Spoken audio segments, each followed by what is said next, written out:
Hey, welcome back to our happiness game for romantic relationships.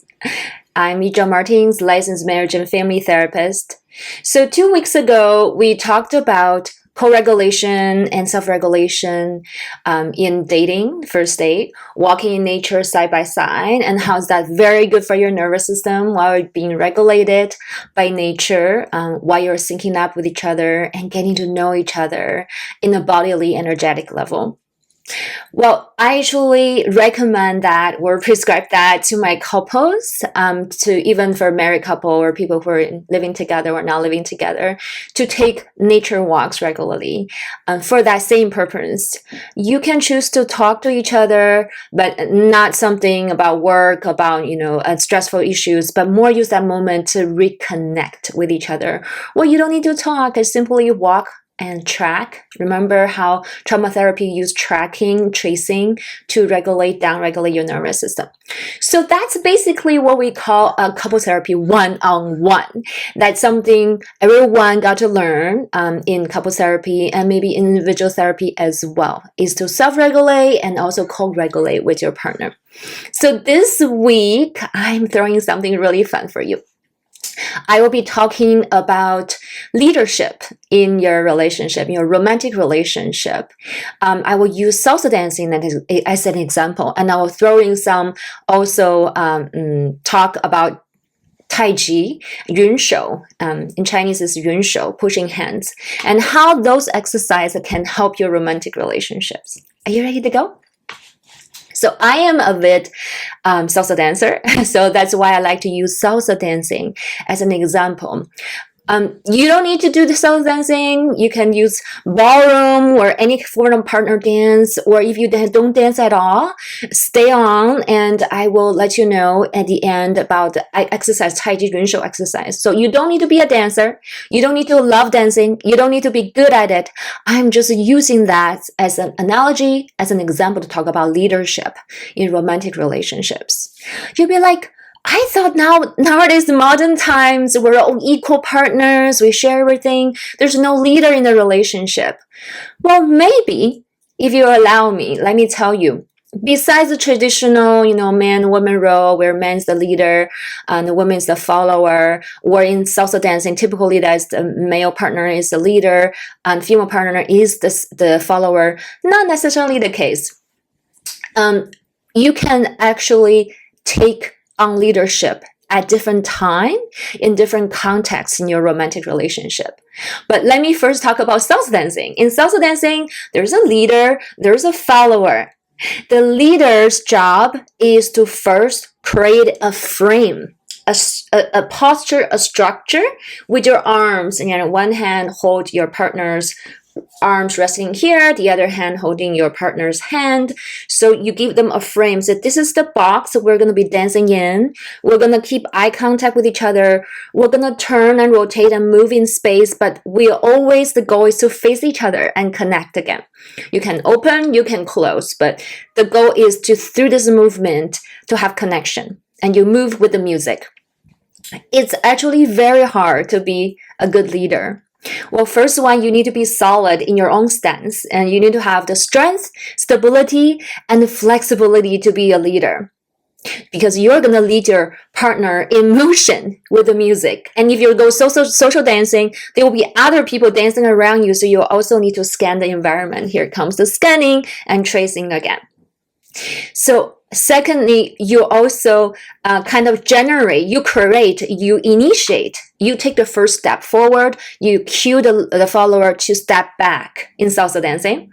And you also generate, improvise, or you can memorize and show the follower some of your moves, your choreography, and you're in charge of where she's going, where he's going, and how you're going to move in space. So you're the boss in that sense.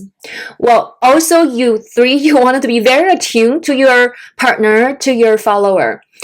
You want to monitor, are they being overstimulated, aroused? Say if they're pacing, panting, and too many turns, you want to slow it down a little bit. So leaders, you hear me? Go easy on the double, triple turns when you see your follower going and they're getting tight. that's a sign they might be overstimulated. And so you may want to turn it down a little bit, do some basic steps, and just enjoy each other in space with the music, right? So you're also co-regulating your partner. And number 4, that applies to social dancing, especially when there are other objects or dancers around you. You want to watch out for safety for your partner. You don't want your partner to get bumped into and kicked down by other dancers. Then that lose the fun if they get hurt in the process, right? So you also want to protect. So you protect. You provide a frame structure. You provide safety. You protect fun experience. So hopefully it's a fun experience for both of you. It's also very hard to be a follower. It's hard to be a good follower. So the follower's job is to be super attuned to the leader's intentions through eye gaze, so energetic attunement, through physical attunement. You feel the pressure of the leader's hand on you, hand on your shoulder, the direction they want you to go, like hands up, okay, ready to turn, and you want to always try to face the leader as much as possible. And it takes a lot of concentration and willingness to surrender in some way. But in the same time, you can't get all lumpy in your hands where there's no pushback, you can't feel the tension, then there's no frame anymore. That's almost like analogy for someone losing themselves in a relationship when they don't have any pushback, they don't define themselves, then have a people pleaser part, then there is no contact and connection in the relationship. That's also no fun for nobody, for anyone. So the follower needs to be attuned. Hold your own steadiness. Don't try to lean on the leader for your stability. Maybe when you turn too much, you can use your leader, but you want to keep your own composure, your weight, and your balance, your strength and flexibility. All of those helps. And then when you move in space together, you will turn to your leader. You actually choose to follow. You choose to give the leadership, the authority to the leader in this context of the dance, one song. And then, have a good time and enjoy yourself. If you really enjoy it, give them a smile, right? And let them know that they're doing a great job and you're having fun. So it's not easy to be a good leader. It's not easy to be a good follower. And it's a joint effort for you to be in your own self, in your own body, while moving in space together cohesively. And sometimes rupture happens, and that is when it's very testing for both leader and follower. Can you get over the hump quickly and reconnect and still have a good time? Or sometimes people get really upset when they're making mistakes or get bumped or where they miss the beat and miss the tune. Ruptures happen. Rupture and repair. That's another 202 in couples therapy after the self-regulation and co-regulation. Okay, so how does it all apply to romantic relationship? According to the system-centered couples work, generally there are 4 subsystems in a romantic relationship or marriage. There could be more. I'm just naming the 4 for you as food for thought. You can think about more. The first one is a co-parenting subsystem if you do have children or pets together. The second one is the business management subsystem where you pay the bills, you pay tax together, you plan dates, the logistic management of your relationship. The third one is interpersonal relationship or friendship, companionship. The fourth one is intimate relationship. It could be emotional intimacy, sexual intimacy, spiritual intimacy. So in different subsystems and different contexts, or say, anybody can take on leadership at any given time.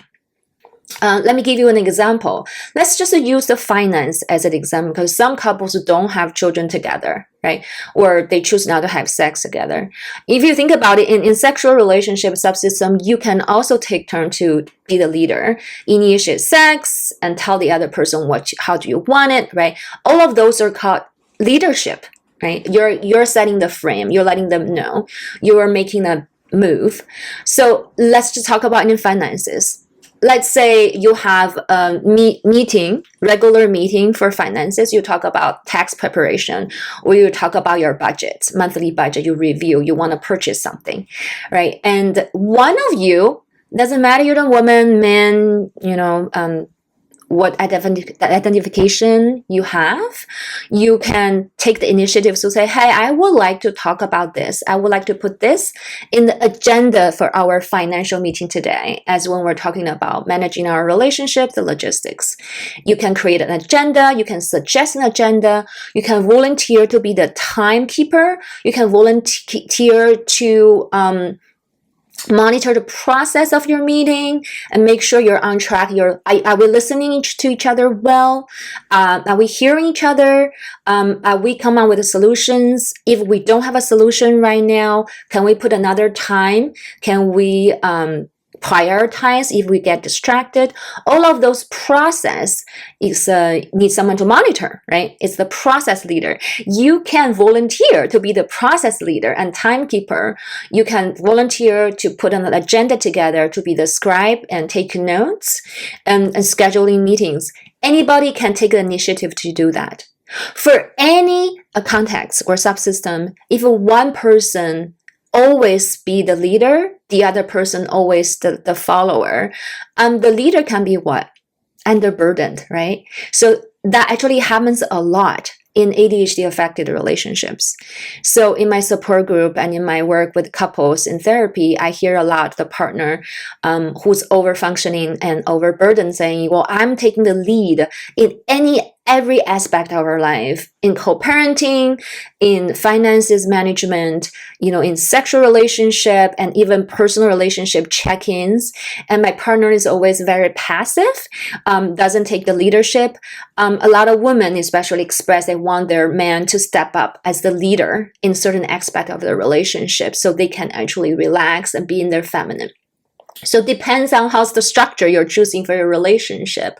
But in any situation, if one person takes the leadership for too long, likely they will be burned out. So it's good to negotiate and to rotate. So each person get a chance, right, to take the leadership, to be the leader, and the other person be the follower. And it's dynamic. It's negotiable. So what happens in a relationship when, say, you don't dance, you don't do salsa dancing? Don't worry. I give you an exercise. It's coming from Taiji. Well, so let me see if you can still see me here. So I'm standing and I'm kind of bending my knees softly.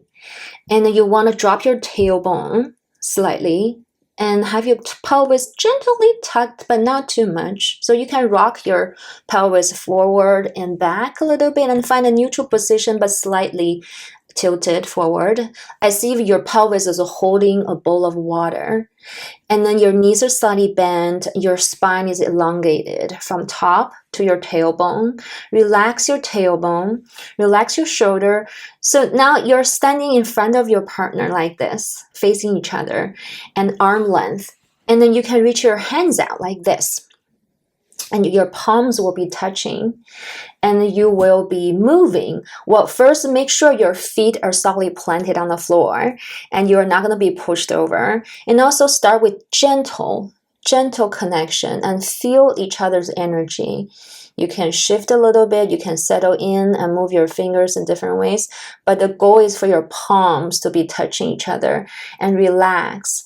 And then you want to kind of move in a circular motion. Don't push forward really hard. That may hurt their joints, right? That may hurt their shoulders and the wrists. So you want to kind of be having a circular motion. So if you look at my hands, pretend there were two people. It goes like this. And you can do figure eight. You can do circle. One person can be the leader, initiate the movement in that way, and the other person then can take over. And you can also go forward and back while you're in circular motion. So not this way, but more like, you notice how I move that way, more fluidly, and any direction that works. And you use your core when you're moving, not just your arms. You use your body core, your center moving this direction, in different ways. So you're having this contact with each other. And notice how you can lean your weight onto your partner a little bit sometimes, and then the other way around.